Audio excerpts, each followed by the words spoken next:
अब हम उस शारदा घोटाले का एक संक्षिप्त डीएनए टेस्ट करेंगे, जिसमें कई बड़े बड़े लोगों का नाम सामने आया था, लेकिन ये लोग यूपीए के कार्यकाल में पावर और पहुंच की वजह से बचते रहे। इनमें से एक नाम नलिनी चिदंबरम का भी है, जो पूर्व वित्त मंत्री और गृह मंत्री पी चिदंबरम की पत्नी है। शारदा घोटाले की छठी सप्लीमेंट्री चार्जशीट में नलिनी चिदंबरम का भी नाम है, और ये बात विश्लेषण की मांग करती है, क्योंकि इससे नलिनी चिदंबरम और पी चिदंबरम की मंशा पर सवाल उठते हैं।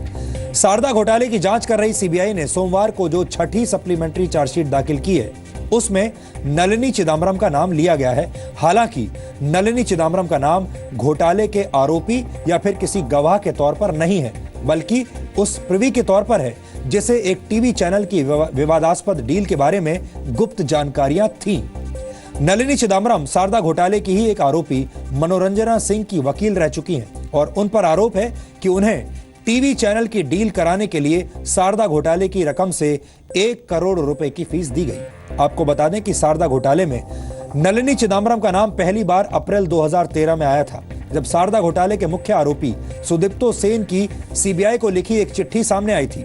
इस चिट्ठी में सुदीप्तो सेन ने यह दावा किया था कि कांग्रेस के नेता और पूर्व केंद्रीय मंत्री मतंग सिंह की पूर्व पत्नी मनोरंजना सिंह सुदीप्तो सेन को नलिनी चिदंबरम से मिलवाने के लिए चेन्नई लेकर गई थी, जहां नलिनी चिदंबरम ने सुदीप्तो सेन पर नॉर्थ ईस्ट टीवी यानी NETV नाम के एक टीवी चैनल में 42 करोड़ रुपए लगाने का दबाव बनाया था। आपको याद दिला दें कि शारदा घोटाले के आरोपी मतंग सिंह और मनोरंजना सिंह दोनों इस वक्त जेल में हैं। सुदीप्तो सेन भी इस वक्त जेल में है।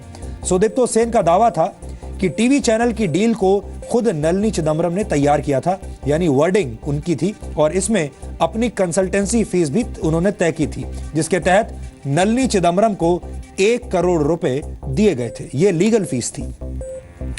शारदा घोटाले की SFIO रिपोर्ट यानी serious fraud investigation office report के मुताबिक 21 जून 2010 को हुई इस डील की मध्यस्थता करने वाली इकलौती मध्यस्थ नलिनी चिदंबरम थी, जिन्हें वकील के तौर पर प्रोफेशनल सर्विसेज के लिए अच्छी खासी फीस दी गई। सीबीआई की पूछताछ में मनोरंजना सिंह ने दावा किया था कि टीवी चैनल की विवादास्पद डील को चेन्नई में नलिनी चिदंबरम के दफ्तर में ड्राफ्ट किया गया था। इस मामले की जांच 3 केंद्रीय जांच एजेंसियों यानी सीबीआई, ईडी और SFIO ने की है। अनेक और चोरी भी की है बैंकों में, ये सारी बातें आएगी। सारा परिवार उसमें भ्रष्टाचार में लिप्त है।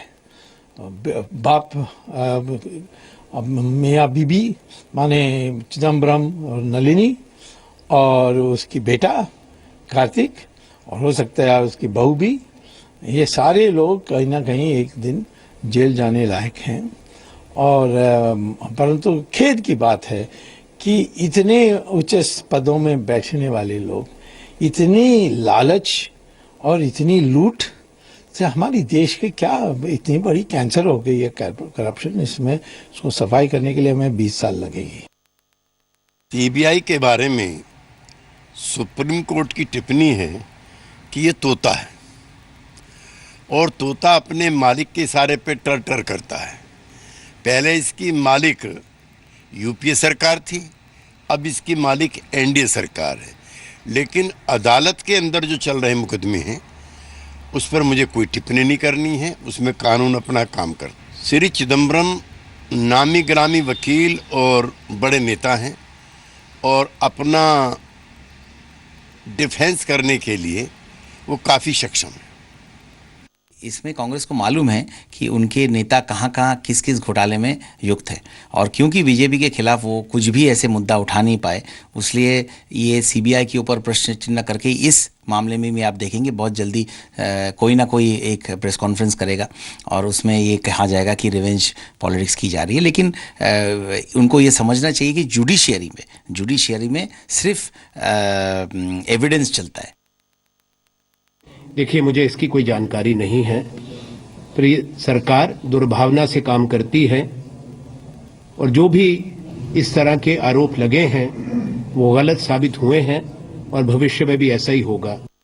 शारदा कांड पश्चिमी बंगाल का एक ऐसा भ्रष्टाचार का कांड है जहाँ गरीब लोगों का पैसा इकट्ठा किया, जिसमें टीएमसी की सरकार पूरी तरीके से लिप्त है, मुख्यमंत्री के परिवार के लोग लिप्त हैं, कांग्रेस और टीएमसी का गठबंधन भी इसमें दिखाई देता है। जिस प्रकार उस वक्त वित्त मंत्री रहे चिदंबरम जी की पत्नी भी कहीं ना कहीं शारदा कांड से जुड़े हुए लोगों को संरक्षण प्रदान कर रही थी। तो एक बहुत बड़ा काकस है, सीबीआई इसकी जांच कर रही है और मैं समझता हूँ कि थोड़े दिनों में इस सीबीआई इसका पर्दा उठा देगी। इस वक्त मेरे पास शारदा घोटाले में सीबीआई की लेटेस्ट सप्लीमेंट्री चार्जशीट के कुछ पन्ने हैं, मेरे हाथ में है वो इस वक्त, जिनमें नलिनी चिदम्बरम का जिक्र किया गया है। चार्जशीट में स्पष्ट तौर पर कहा गया है कि शारदा ग्रुप ने कानूनी खर्चे के तौर पर नलिनी चिदम्बरम को 1 करोड़ रुपए दिए थे। देखिए क्या लिखा है, मैं आपको पढ़कर सुनाता हूं। Investigation disclose that Sharda group paid ₹1 crore to Shrimati Nalini Chidambaram, senior advocate, on behalf of Shrimati Manoranjana Singh towards her legal expenses. देखिए लिखा है, apart from the above another ₹34.90 lakhs were paid by Sarda Group to Srimati Nalini Chidambaram towards drafting the agreement. Chargesheet कहती है कि draft जो किया गया, agreement जो ड्राफ्ट किया गया था वो नलिनी चिदम्बरम ने किया था और उसके एवज में 34.9 लाख रुपए उनको दिए गए थे। 90 lakh, 34.90 lakh. Investigation disclosed that Sarda Group also paid for the hotel bills and air tickets of Srimati Manoranjana Singh on a number of occasions. इसमें लिखा है ये 1 करोड़ रुपए शारदा ग्रुप ने नलिनी चिदम्बरम को मनोरंजना सिंह की तरफ से कानूनी फीस के तौर पर दिए थे। इसके अलावा शारदा ग्रुप ने न्यूज चैनल NETV और शारदा ग्रुप के बीच की डील का एग्रीमेंट तैयार करने के लिए नलिनी चिदम्बरम को, जैसा मैंने आपको बताया, 34,90,000 रुपए अलग से दिए। इस चार्जशीट में यह भी लिखा है कि मनोरंजना सिंह को शारदा ग्रुप के अवैध कारोबार के बारे में सब कुछ पता था। चार्जशीट के मुताबिक इसके सबूत मनोरंजना सिंह द्वारा किए गए ईमेल से मिलते हैं, जिसमें मनोरंजना सिंह ने यह स्पष्ट तौर पर लिखा, यानी अपने ईमेल में लिखा कि ओडिशा से लेकर झारखंड, पश्चिम बंगाल, असम और त्रिपुरा तक देश के पूर्वी हिस्सों में हर महीने लाखों लोग ठगी का शिकार बने हैं और फर्जी योजनाओं के जरिए गरीबों से करोड़ों रुपए इकट्ठा किए गए। ये ऐसी योजनाएं थीं जिन पर कानूनी तौर पर प्रतिबंध है। कहां कोट किया गया है, देखिए। The knowledge of Srimati Manoranjana Singh about illegal deposit collection business of Sarda Group is evident from the mails sent by her. क्या लिखा है उन्होंने अपनी मेल्स में?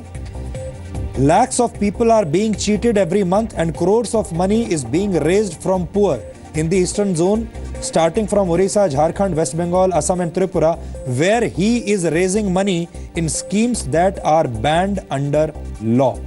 ये लिखा है।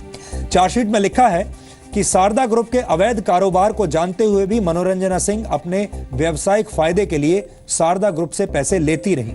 सवाल यह है कि अगर मनोरंजना सिंह को शारदा ग्रुप के अवैध कारोबार के बारे में पहले से ही सब कुछ पता था, यानी जिस वक्त ये डील एग्रीमेंट साइन हो रही थी, जब ये एग्रीमेंट ड्राफ्ट हो रहा था, उस वक्त भी मनोरंजना सिंह को यह पता था कि यह पूरा कारोबार गैर कानूनी है, तो क्या नलिनी चिदम्बरम, जो मनोरंजना सिंह से जुड़ी हुई थी और जिन्होंने मनोरंजना सिंह की यह पूरी डील तैयार की थी, क्या उन्हें शारदा ग्रुप के अवैध कारोबार के बारे में नहीं पता होगा? यहां यह भी ध्यान देना होगा कि नलिनी चिदम्बरम के पति पी चिदम्बरम उस दौरान देश के गृह मंत्री थे। बड़ा सवाल यह है कि क्या शारदा ग्रुप द्वारा की जा रही वित्तीय अनियमितताओं को नलिनी चिदम्बरम और उनके पति पी चिदम्बरम का मौन समर्थन था? क्या यूपीए सरकार की शक्ति से शारदा घोटाले की बैटरी भी चार्ज हो रही थी? ये ऐसे सवाल हैं जिनके जवाब देश को जानने का पूरा हक है और हमें लगता है इस मामले की गहराई से जांच होनी चाहिए और देश के सामने ये बात साफ होनी चाहिए कि नलिनी चिदम्बरम और उनके पति पी चिदम्बरम का शारदा घोटाले से कोई लेना देना था या नहीं। यहां इस बात को समझना होगा कि इस मामले में मीडिया में पैसा लगाया जा रहा था। अब आप ये सोचिए, ये पैसा भ्रष्टाचार से और गैर कानूनी तरीके से कमाया गया और फिर इस पैसे को मीडिया में लगाया जा रहा था, न्यूज चैनल में लगाया जा रहा था। न्यूज चैनल की सुदीप्तो सेन को आखिर क्या जरूरत पड़ी? कोई भी भ्रष्ट कारोबारी मीडिया में पैसे इसलिए लगाता है ताकि वो अपनी छवि चमका सके, अपने काले कारनामे वो छुपा सके, सिस्टम से खुद को सुरक्षित करने के लिए वो कोशिशें करता है, सिस्टम से अपनी प्रोटेक्शन की कोशिश करता है न्यूज चैनल के जरिए, और फिर इस न्यूज चैनल और मीडिया के जरिए बड़े बड़े नेताओं से अपना रसूख बनाने के लिए इसका इस्तेमाल करता है ताकि उन नेताओं से वो वक्त पड़ने पर अपने काम निकलवा सके। हम लगातार स्वच्छ मीडिया अभियान चलाकर आपको ऐसे ही लोगों से सावधान करते रहे हैं जो भ्रष्टाचार के पैसे को मीडिया में लगाते हैं और उसके बाद न्यूज चैनल्स के जरिए अपना एजेंडा चलाते हैं और अपने काम करवाते हैं। हम आपको बताते हैं कि मीडिया में गलत लोगों की एंट्री हो गई है, हम आपको ये बताते रहे हैं, और जब तक ऐसे लोगों को चुन चुन कर मीडिया से बाहर का रास्ता नहीं दिखाया जाएगा तब तक मीडिया स्वच्छ नहीं हो सकता। हम आगे भी आपको मीडिया में मौजूद तमाम बुरे तत्वों के बारे में इसी तरह आगाह करते रहेंगे।